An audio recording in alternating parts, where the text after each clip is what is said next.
नमस्कार गुरुजनों।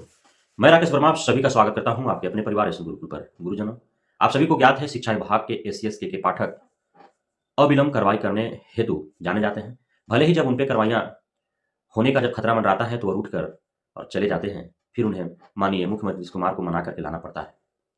आप सभी को बार बार जो है एससीएस के पाठक के द्वारा विभिन्न गलतियों के कारण कार्रवाइयां करने हेतु दिशा निर्देश जारी होते रहे हैं। आपके द्वारा एक छोटी सी भूल पर भी कार्रवाइयां हेतु पत्र जारी कर दिए जाते हैं। इसी कड़ी में बहुत बड़ा पत्र जारी किया गया है एससीएस के पाठक के द्वारा। गुरुजनों, आप सभी 5 फरवरी 2024 को अपने जिला के प्रत्येक प्रखंड मुख्यालय में आपने प्रतियां जलाया। 10 फरवरी 2024 को प्रत्येक जिला के जिला मुख्यालय में आपने मशाल जुलूस निकाला और 13 फरवरी 2024 को जबकि माननीय एससीएस के पाठक ने बिहार के किसी भी शिक्षक शिक्षिकाएं चाहे वो नियोजित हों या बीपीएससी हों, छुट्टी उन्होंने स्वीकृत नहीं किया। बावजूद इसके लाखों की संख्या में पटना में धरना प्रदर्शन हेतु आप सभी उपस्थित हुए, विद्यालय से आप गायब रहे। अब एससीएस के पाठक के मना करने के बावजूद यदि आप गलतियां करते हैं और आप पे कार्रवाइयां न हो, ऐसा भला कैसे हो सकता है? अब शिक्षा विभाग के एससीएस के पाठक के द्वारा जो पत्र जारी किया गया है उसमें न जाने कितने शिक्षक शिक्षिकाओं के नाम हैं। आपने जब 5 फरवरी 2024 को प्रतियां जलाए तो उसके बाद आपको देखने को मिला कि किस प्रकार से पूरे बिहार भर के हजारों शिक्षक शिक्षिकाओं को कारण बताओ नोटिस जारी किया गया है।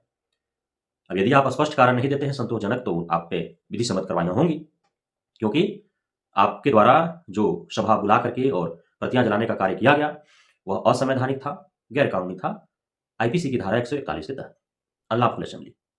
और आपने जो किया उसका दंड आपको आईपीसी की धारा 186, 187 एवं अन्य सुसंगत धाराओं के तहत विधि सम्मत कार्रवाइयां होंगी। उसके बाद लगातार मना करने के बावजूद भी आपने 10 फरवरी 2024 को मशाल जुलूस निकाला, जबकि 5 फरवरी 2024 को जो आपने किया उस हेतु कार्रवाइयां आप पर हो ही रही थी। पुनः आपने एससीएस के पाठक को ताखे पर रख, उनके आदेश और उनके निर्देशों को ताखे पर रख, आप बिहार शिक्षक एकता मंच के आह्वान पर 10 फरवरी 2024 के दिन विद्यालय समाप्त होने के उपरांत सूर्य ढलते ही मुख्यालय में आप इकट्ठा होते हैं, अनलॉफुल असेंबली का निर्माण करते हैं और उसके बाद आप सभी वो कार्य करते हैं जो एक शिक्षक होने का कतई शोभा नहीं देता है। उसके बावजूद पुनः कार्रवाइयां आरंभ होती है।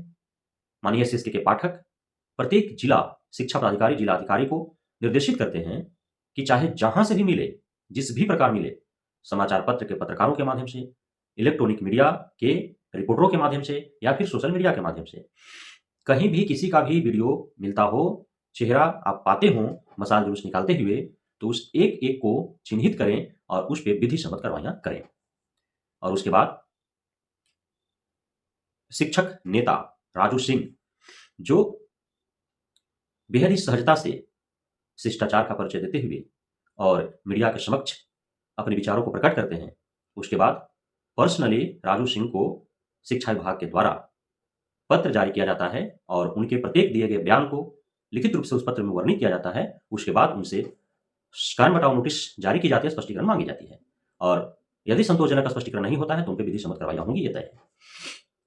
इस प्रकार अब तक यदि देखा जाए तो चूंकि आप सभी को ज्ञात है जब एससीएस के पाठक कार्रवाई करने की बात कर रहे हैं, चाहे वे प्रतियां जलाने में सम्मिलित हों, चाहे वे मशाल जुलूस में सम्मिलित हों या फिर पटना विधानसभा घेराव में वे सम्मिलित रहे हों, अब इसमें लाखों की संख्या में लोग हैं, तो जब कार्रवाइयां होंगी तो लाखों पर होंगी। तो सीधी सी बात है कि एससीएस के पाठक के द्वारा पूरे बिहार भर से एक ही साथ 1 लाख से भी अधिक शिक्षकों पर गाज गिरने वाली है। आखिर एससीएस के पाठक का मंशा तो यही ना है। और जब गिरेगी तो उनमें से कितनों का वेतन स्थगित होगा, कितने जो है वो सस्पेंड कर दिए जाएंगे, कितने निष्कासित कर दिए जाएंगे, कितने को निलंबित कर दिया जाएगा, कौन जानता है। जैसे राजू जी का 2 दिनों का वेतन जो है स्थगित किया गया है, 2 विभागीय कार्रवाई हुई। अब जो है इसीलिए मैंने लिखा थंबनेल में कि जिस प्रकार से बिहार शिक्षक बहाली करने में इतिहास रचा है, उसी प्रकार एक साथ शिक्षकों को निकालने में भी वो इतिहास रचने वाला है, जैसा कि एससीएस के पाठक का कार्यशैली देखने को मिल रहा है। यदि एससीएस के पाठक के ऊपर मंत्रालय न हो, मंत्री न हो, सरकार न हो, तो इनको पता नहीं क्या दुश्मनी है हमारे बिहार के शिक्षकों से वे एक बार में पूरा पता गोल कर दें। यूपी के हैं ना भाई साहब, बिहार में आए हैं, आईसीएस हैं, कहीं भी जा सकते हैं और माना जाता है कि माननीय मुख्यमंत्री साहब का काफ़ी नज़दीकी हैं ये।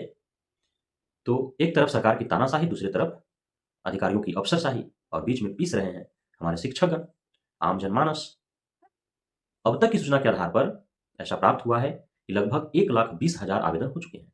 एक तरफ लाखों की संख्या में एक मंच पर आकर के एक बैनर तले पूरे एकता और अखंडता के साथ स्वतंत्रता परीक्षा जिस नीति नियमों के आधार पर लिए जा रहे हैं, उनका विरोध हो रहा है, स्वतंत्रता परीक्षा का पूर्ण बहिष्कार किया गया। और दूसरी तरफ 1 लाख से भी अधिक आवेदन आ चुके हैं, जिसमें से ऐसा माना जा रहा है कि 35 से 40 हज़ार जो आवेदन है, वह डीपीओ स्तर से वेरीफाई भी हो चुका है, अर्थात उतने का एडमिट कार्ड जारी हो जाएगा कुछ ही दिनों में। 14 फरवरी 2024 से एडमिट कार्ड आने थे, लेकिन अभी तक अब जानकारी में यही है कि नहीं आए हैं, अभी तक किसी को नहीं मिला है, लेकिन आ जाएंगे।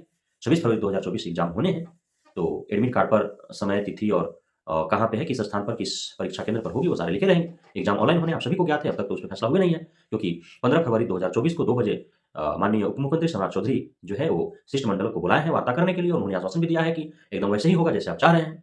तो देखना यह होगा, इंतजार का घड़ी कुछ ही घंटों में समाप्त होने वाले हैं और वह दिन आने वाला है जब विपक्ष में रहते हुए भाजपा ने जो वादा किया नियोजित शिक्षकों के लिए, नियोजित शिक्षकों के पक्ष में उन्होंने जो बातें कही उसे पूरा करने का, क्योंकि अभी एक भी क्षमता परीक्षा हुई नहीं है और पहले ही क्षमता परीक्षा के पूर्व ही जो नियम लग जाएंगे, आने वाले आगामी सभी क्षमता परीक्षा में वो लागू रहेंगे और 2024 में ही सभी 5-6 जो भी क्षमता परीक्षा होंगे सभी जो है ले लेना है। राज्यपाल जी बोले कि 3 ही बार मौका मिलेगा, एसीएस साहब बोल रहे हैं कि 5 बार मौका दिए जाएंगे। अब भविष्य ही पता तय करेगा कि 3 बार मिलता है, 5 बार मिलता है, लेकिन चाहे जितना बार मिले, माननीय शिक्षा मंत्री, उप मुख्यमंत्री सभी ने कहा एक सुर में कि जो पास नहीं होंगे उन्हें तो निकाला नहीं जाएगा। अब बाकी रह गया कि सीबीटी से हटा करके पेन पेपर मोड कर दो, बीपीएससी टीआरई का सिलेबस है उसे विभागीय सिलेबस कर दो, उसके बाद 3 जिला का जो चॉइस जिला है यहाँ वहाँ करने की जो बात है उसको शिथिल कर दो, बाकी क्षमता परीक्षा देने से कोई डर नहीं रहा है, देगा लोग। तो 15 फरवरी 2024 को ये सारे तय हो जाएंगे क्या कुछ होने वाला है। उसके बाद यदि संतोषजनक रहा तो और अधिक आवेदन आपको देखने को मिलेंगे, यदि संतोषजनक वार्ता नहीं रही तो फिर आंदोलन ही देखने को मिलेंगे, या तो आवेदन नहीं तो आंदोलन, 2 ही तो है। तो जो भी होगा आपको 15 फरवरी 2024 को सारे चीज़ क्लियर हो जाएँगे, क्या कुछ होने वाले हैं। लेकिन अब तक यही है कि जितने लोग एससीएस के पाठक के मना करने के बावजूद और धरना प्रदर्शन आंदोलन में सम्मिलित हुए हैं, उन पे कार्रवाइयाँ करने हेतु आदेश निर्देश जारी लगातार किए जा रहे हैं। अब तक जो है कार्रवाइयाँ नहीं के बराबर हुई है, लेकिन यदि छूट मिल जाए एससीएस के पाठक को तो एक बार में 1 लाख से भी अधिक कोई निलंबित कर दें, ऐसा भी हो सकता है। लेकिन सरकार ने साफ रुख अपनाया है, लोकसभा का चुनाव है, नाराज करना नहीं चाहती है, कार्रवाई किसी पर भी नहीं होगी, वेतन स्थगित हो सकते हैं, वेतन काटे जा सकते हैं 1-2 दिनों के लिए, लेकिन अन्य कोई विधि सम्मत कार्रवाई नहीं हो पाएगा, ऐसा मुझे पूरा उम्मीद है। तो बहुत-बहुत धन्यवाद आप सभी गुरुजनों का हमारे साथ जुड़े रहने के लिए, बने रहने के लिए, हमें इतना प्यार देने के लिए, हम पे भरोसा बनाए रखने के लिए। जय हिंद।